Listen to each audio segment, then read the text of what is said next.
Welcome. In this video, we'll be going over geofences. Our definition of geofence is an area on the map that is important for users' tracking purposes and requires special attention. Let's start by heading over to the Geofence tab. At the top, we can see two different list selections. We're going to go over the geofence list and come back to the groups list a little bit later in this tutorial. You'll notice we have a few geofences set up here, but we're going to get right into it on this tab. Let's go ahead and start the process of creating a geofence by clicking on the New button. This settings area is referred to as the Geofence's Properties dialog. Let's go ahead and label this geofence by typing in the name text box. I'm going to name mine Exxon Station 221. Now, let's select the color and font size we want our name to be. I'll choose red and 14 pixel size. In the description, we can put some extra details about this geofence. I'll use the address.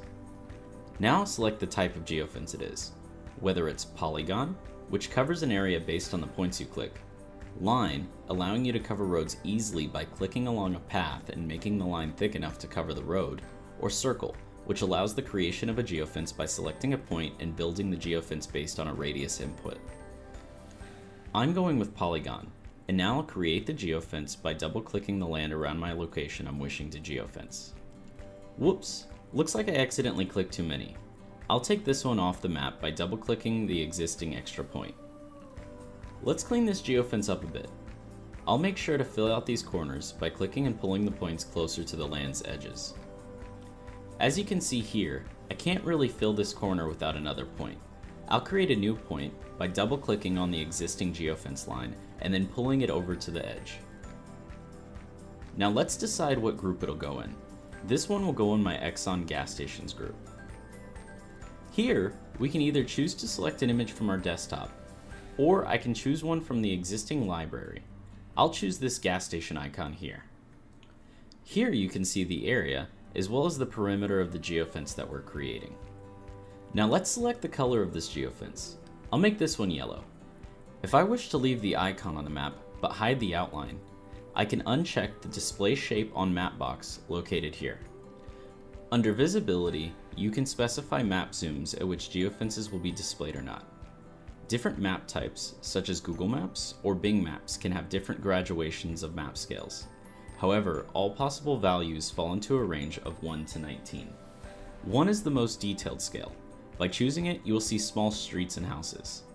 19 is the largest scale, and by choosing it, you will see an overview of the whole world. If a geofence is a city, it makes sense to see it on larger scales, such as 8 to 14. Whereas if it's a building, it's more logical to see it on more detailed scales. My geofence is a parking lot, thus I choose the visibility level from 1 to 8. Lastly, you can choose to cancel, clear the information you've put in, or save the geofence you've created. Let's go ahead and save. Awesome, we've created a geofence. Now let's see what this information looks like completed. To the left of the geofence name, we can see the visibility checkbox. This box decides whether or not the geofence appears on the map. It should be noted that the geofence's visibility does not affect its existence in notifications or reports. If we hover over the name of the geofence, we can see all the details of it in the tooltip box below. To the right of the geofence, we can see a number under the vehicle icon. This number represents the quantity of units within that geofence. And if a geofence has certain settings we'd like to carry over to a new one we're creating, we can choose to copy an existing geofence and remake it with a new location by clicking on the copy button. Let's return to the top of the work area, and now we're going to look at the groups list. I won't be going over the functions that are the same as this one, just the things that are different.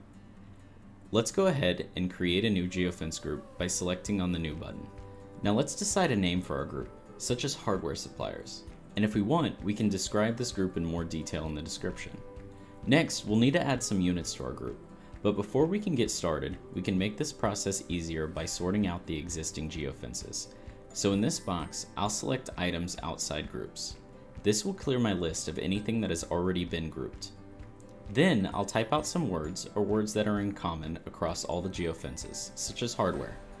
Now that I've sorted out the units on the left side, I actually need to transfer them to my group, which is on the right side. The quickest way is to double-click on the individual geofence as long as there is a small number of geofences. Although if I have several in separate locations along the list, I can highlight multiple by holding Control and clicking each geofence once. In the end, I'll send them to the right side by clicking the arrow here. And now if I have several geofences next to each other, I can click the top geofence, hold Shift, and select the bottom geofence. This will highlight everything in between my clicks. Then I can add them to the right. And last of all, if my search worked extremely well, I can click the button at the bottom to highlight all the geofences at once and move them all over by selecting the move arrow. Now that we've got our group, let's hit OK at the bottom. On the list, we can see our groups as well as our geofences. In order to show the geofences, all you need to do is hit the Expand List button on the left of the geofence.